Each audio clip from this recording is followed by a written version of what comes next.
السلام علیکم ورحمۃ اللہ تعالی وبرکاتہ۔ پیارے ناظرین، آج ہم بات کرنے والے ہیں ایک ایسے ولی کے بارے میں جو 70,000 کے مجمع میں بغیر مائک کے تقریر فرماتے تھے اور پورا مجمع صاف صاف ان کے بیان کو سنا کرتے تھے۔ جی ہاں، ہم بات کرنے والے ہیں اس عظیم شخصیت کے بارے میں جنہوں نے دوران تقریر بارش کو روک دیا، جن کی مجلس میں علامہ ابن جوزی محدث پر وجد طاری ہو گیا، جنہوں نے مریدوں کے ڈوبتے ہوئے جہاز کو طوفان سے باہر نکالا، جن کے ایک ارشاد پر ہزاروں اولیاء اکرام نے اپنی گردنیں جھکا دی۔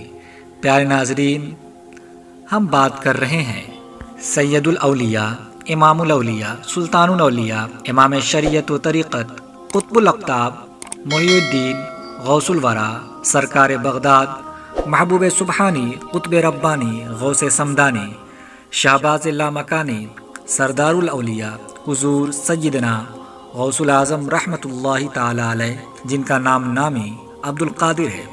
آپ رحمۃ اللہ تعالی علیہ کی خدمات و افکار کی وجہ سے شیخ عبد القادر جیلانی کو مسلم دنیا میں غوث العظم دستگیر کا خطاب دیا گیا ہے۔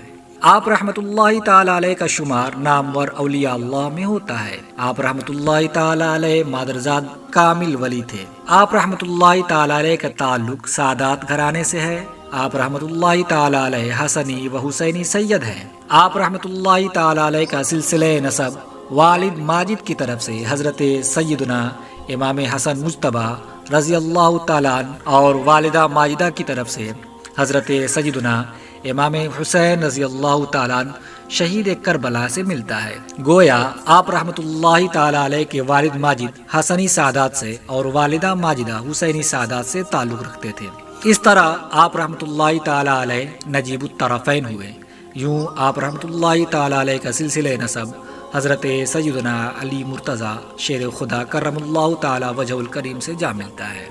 پیارے ناظرین، چلیے اب ہم بات کرتے ہیں کہ حضور سیدنا شیخ محی الدین ابو محمد عبد القادر الحسنی والحسینی رحمۃ اللہ تعالی علیہ کی ولادت باسعادت کب ہوئی؟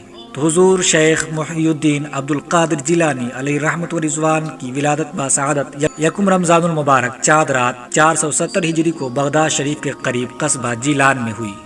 آپ رحمۃ اللہ تعالی علیہ کے والد بزرگوار کا نام حضرت سید ابو صالح موسیٰ جنگی دوست رحمۃ اللہ تعالی علیہ ہے، جن کا شمار جیلان کے اکابر مشائخ میں سے ہوتا ہے، جبکہ والدہ ماجدہ کا اسم گرامی فاطمہ اور کنیت ام الخیر ہے۔ پیارے ناظرین، اب ہم بات کرنے والے ہیں کرامات غوث اعظم رحمۃ اللہ تعالی علیہ کے بارے میں۔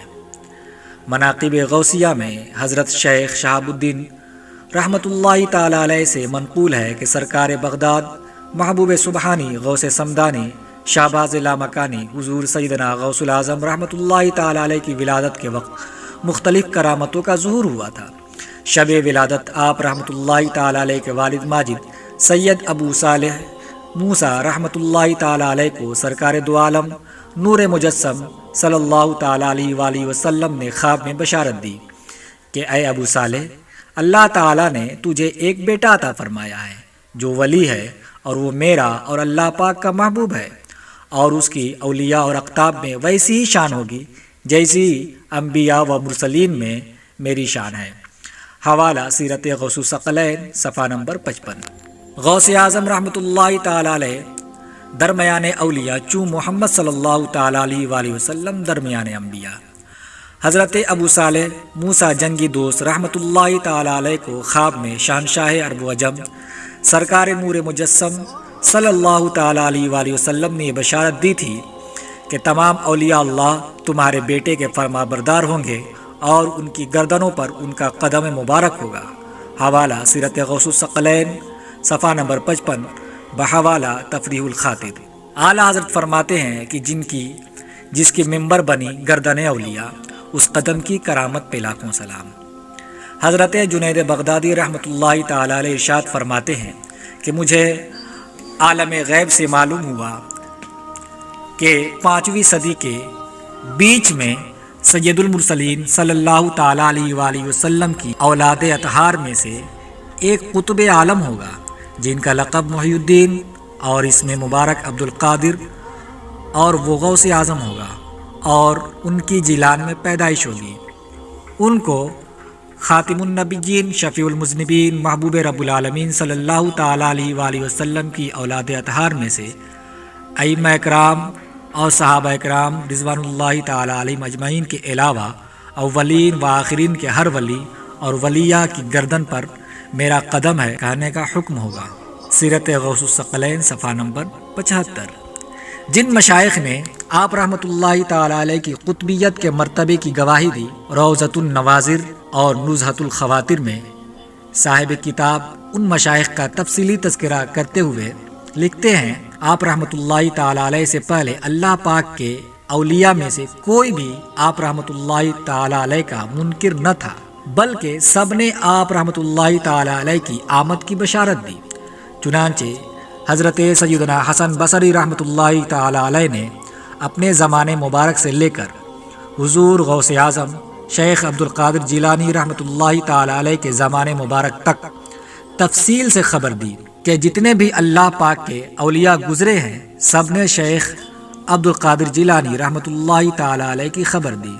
حوالہ سیرت غوث الثقلین صفحہ نمبر 75۔ شیخ عبد القادر جیلانی کی ولادت سے 6 سال پہلے حضرت شیخ ابو احمد عبداللہ بن علی بن موسیٰ رحمۃ اللہ تعالیٰ علیہ نے فرمایا کہ میں گواہی دیتا ہوں کہ ان قریب ایک ایسی ہستی آنے والی ہے جس کا فرمان ہوگا قدمی ھذا علی رقبۃ کل ولی اللہ، کہ میرا قدم تمام اولیاء اللہ کی گردن پر ہے۔ حضرت شیخ عقیل رحمۃ اللہ تعالیٰ علیہ سے پوچھا گیا کہ اس زمانے کا قطب کون ہے؟ انہوں نے فرمایا، اس زمانے کا قطب مدینہ منورہ میں پوشیدہ ہے، سوائے اولیاء اللہ کے اسے کوئی نہیں جانتا۔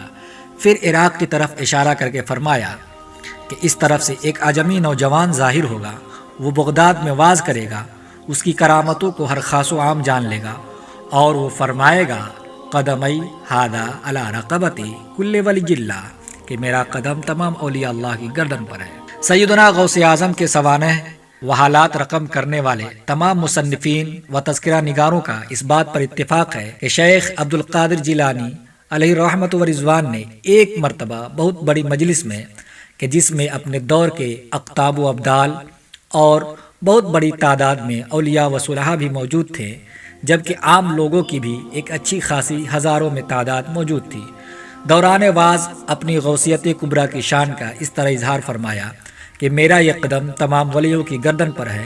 تو مجلس میں موجود تمام اولیاء نے اپنی گردنوں کو جھکا دیا اور دنیا کے دوسرے علاقوں کے اولیاء نے کشف کے ذریعے آپ کے اعلان کو سنا اور اپنے اپنے مقام پر اپنی گردنیں خم کر دیں۔ حضرت خواجہ شیخ معین الدین اجمیری نے گردن خم کرتے ہوئے کہا کہ آقا، آپ کا قدم میری گردن پر بھی اور میرے سر پر بھی ہے۔ حوالہ بہجت الاسرار۔ آپ رحمۃ اللہ تعالیٰ علیہ پورا رمضان سحری سے شام تک والدہ ماجدہ کا دودھ نہیں پیتے تھے۔ شب معراج سرکار دو عالم صلی اللہ تعالیٰ علیہ وآلہ وسلم نے آپ رحمۃ اللہ تعالیٰ علیہ کے کندھوں پر پاؤں مبارک رکھا تھا، ان قدموں کے نشانات آپ رحمۃ اللہ تعالیٰ علیہ کے کندھوں پر موجود تھے۔ حضرت شیخ عبدالحق محدث دہلوی رحمۃ اللہ تعالیٰ علیہ اپنی مشہور تصنیف اخبار الاخیار میں تحریر فرماتے ہیں، جب آپ رحمۃ اللہ تعالیٰ علیہ پیدا ہوئے تو رمضان المبارک میں دن کے وقت اپنی والدہ محترمہ کا دودھ نہیں پیتے تھے، حتیٰ کہ لوگوں میں یہ بات مشہور ہو گئی کہ سادات کے فلاں شریف گھرانے میں ایک ایسا بچہ پیدا ہوا ہے جو رمضان المبارک میں دن کے وقت دودھ نہیں پیتا۔ حوالہ اخبار الاخیار فارسی صفحہ نمبر 61۔ آپ رحمۃ اللہ تعالیٰ علیہ کی والدہ ماجدہ حضرت ام الخیر فاطمہ بنت عبداللہ سومعی رحمۃ اللہ تعالیٰ علیہما فرمایا کرتی تھی، جب میں نے اپنے صاحبزادے عبد القادر کو جنا تو وہ رمضان المبارک میں دن کے وقت میرا دودھ نہیں پیتا تھا۔ اگلے سال رمضان المبارک کا چاند غبار کی وجہ سے نظر نہ آیا تو لوگ میرے پاس دریافت کرنے آئے تو میں نے کہا کہ آج روزہ معلوم ہوتا ہے، کیونکہ آج عبد القادر نے دودھ نہیں پیا۔ بعد میں شہادتوں سے تصدیق ہو گئی کہ آج یکم رمضان المبارک ہے۔ حوالہ قلائد الجواہر صفحہ نمبر 20، نزہۃ الخاطر الفاطر صفحہ نمبر 145 اور بہجت الاسرار۔ آپ رحمۃ اللہ تعالیٰ علیہ یکم رمضان المبارک صبح صادق کے وقت پیدا ہوئے۔ اس وقت آپ رحمۃ اللہ تعالیٰ علیہ کے ہونٹ آہستہ آہستہ حرکت کر رہے تھے اور اللہ اللہ کی آواز آ رہی تھی۔ حوالہ الحقائق فی الحدائق صفحہ نمبر 139۔ جس دن آپ رحمۃ اللہ تعالی علیہ کی ولادت ہوئی، اللہ کی قدرت سے اس رات گیلان میں کسی کے ہاں لڑکی پیدا نہیں ہوئی، بلکہ سارے نومولود لڑکے ہی پیدا ہوئے، جن کی تعداد 1100 تھی، اور وہ سب کے سب ولی اللہ بنے۔ حوالہ تفریح الخاطر صفحہ نمبر 51۔ بچپن میں عام طور پر بچے کھیل کود کے شوقین ہوتے ہیں، لیکن آپ رحمۃ اللہ تعالی علیہ بچپن ہی سے لہو و لعب سے دور رہے۔ جب آپ رحمۃ اللہ تعالی علیہ لڑکپن میں کھیلنے کا ارادہ کرتے تو غیب سے آواز آتی ہے، عبدالقادر، ہم نے تجھے کھیلنے کے واسطے پیدا نہیں کیا۔ حوالہ الحقائق فی الحدائق صفحہ نمبر 140۔ آپ رحمۃ اللہ تعالی علیہ فرماتے ہیں، میرے ہاتھ پر 500 سے زائد یہودیوں نے اور عیسائیوں نے اسلام قبول کیا، اور 1,00,000 سے زائد ڈاکو، چور، فاسق و فاجر، فسادی اور بدعتی لوگوں نے توبہ کی۔ آپ رحمۃ اللہ تعالی علیہ کے علمی کمال کا حال تو یہ تھا کہ جب بغداد میں آپ رحمۃ اللہ تعالی علیہ مجالس میں وعظ فرماتے تو 70 ہزار سامعین کا مجمع ہونے لگا، اور بعض عالموں کو حسد ہونے لگا کہ ایک عجمی جیلان کا رہنے والا اس قدر مقبولیت حاصل کر گیا۔ چنانچہ حافظ ابو العباس احمد بن احمد بغدادی اور علامہ حافظ عبد الرحمن بن الجوزی، جو دونوں اپنے وقت کے علم کے سمندر اور حدیثوں کے پہاڑ شمار کیے جاتے تھے، آپ کی مجلس واعظ میں بغرض امتحان حاضر ہوئے، اور یہ دونوں ایک دوسرے کے آمنے سامنے بیٹھ گئے۔ جب حضور غوث اعظم نے واعظ شروع فرمایا تو ایک آیت کی تفسیر مختلف طریقوں سے بیان فرمانے لگے۔ پہلی تفسیر بیان فرمائی تو ان دونوں عالموں نے ایک دوسرے کو دیکھتے ہوئے تصدیق کرتے ہوئے اپنی اپنی گردنیں ہلا دی۔ اس طرح 11 تفسیروں تک دونوں ایک دوسرے کی طرف دیکھ کر اپنی گردنیں ہلاتے رہے اور ایک دوسرے کی تصدیق کرتے رہے، مگر جب حضور غوث اعظم رحمۃ اللہ تعالی علیہ 12ویں تفسیر بیان فرمائی تو اس تفسیر سے دونوں عالم ہی لا علم تھے، اس لیے آنکھیں پھاڑ پھاڑ کر دونوں آپ رحمۃ اللہ تعالی علیہ کا منہ مبارک تکنے لگے۔ اسی طرح 40 تفسیریں اس آیت مبارکہ کی آپ رحمۃ اللہ تعالی علیہ بیان فرماتے چلے گئے، اور یہ دونوں عالم استعجاب میں تصویر حیرت بنے، سنتے اور سر دھنتے۔ پھر آخر میں آپ نے فرمایا، اب ہم قال سے حال کی طرف پلٹتے ہیں۔ پھر بلند آواز سے کلمہ طیبہ کا نعرہ بلند فرمایا تو ساری مجلس میں ایک جوش کی کیفیت اور ایک اضطراب پیدا ہو گیا، اور علامہ ابن جوزی نے جوش حال میں اپنے کپڑے پھاڑ ڈالے۔ حوالہ بہجت الاسرار۔ بغیر کسی مادی وسیلہ یعنی بغیر مائک ساؤنڈ سسٹم کے 70,000 کے مجمع تک اپنی آواز پہنچانا اور سب کا یکساں انداز میں سماعت کرنا آپ کی ایسی کرامت ہے جو روزانہ ظاہر ہوا کرتی تھی۔ حوالہ اخبار الاخیار، سفینۃ اولیاء، قلائد الجواہر، نزہۃ الخاطر، فتویٰ افریقی، کرامات غوثیت اعلیٰ حضرت۔ حضور غوث اعظم کی حیات مبارکہ کا اکثر و بیشتر حصہ بغداد مقدس میں گزرا، اور وہیں پر آپ کا وصال ہوا، اور وہیں پر آپ کا مزار مبارک بھی ہے، اور یہی وہ جگہ ہے جہاں پر آپ رحمۃ اللہ تعالی علیہ نے مدرسہ کی بنیاد رکھی اور درس و تدریس کے لیے مسند ارشاد پر متمکن ہوئے۔ آپ رحمۃ اللہ تعالی علیہ کے دربار سے ملحقہ آپ رحمۃ اللہ تعالی علیہ کے بے شمار مریدین و ارادت مندوں کے مزارات بھی ہیں، جن کے گرد عام لوگوں کے علاوہ بڑے بڑے مشائخ اور اقطاب بھی کمال عقیدت کے ساتھ طواف زیارت کیا کرتے ہیں اور فیوز و برکات سمیٹتے ہیں۔ آپ رحمۃ اللہ تعالی علیہ کا وصال 11 ربیع الثانی کو 91 سال کی عمر میں ہوا۔ پیارے ناظرین، آج کے لیے بس اتنا ہی، تو پھر ملیں گے انشاءاللہ اگلی ویڈیو میں۔ اگر آپ کو یہ ویڈیو اچھی لگی ہو تو برائے مہربانی ہمارے چینل کو سبسکرائب کریں اور اس ویڈیو کو زیادہ سے زیادہ شیئر کریں۔ السلام علیکم۔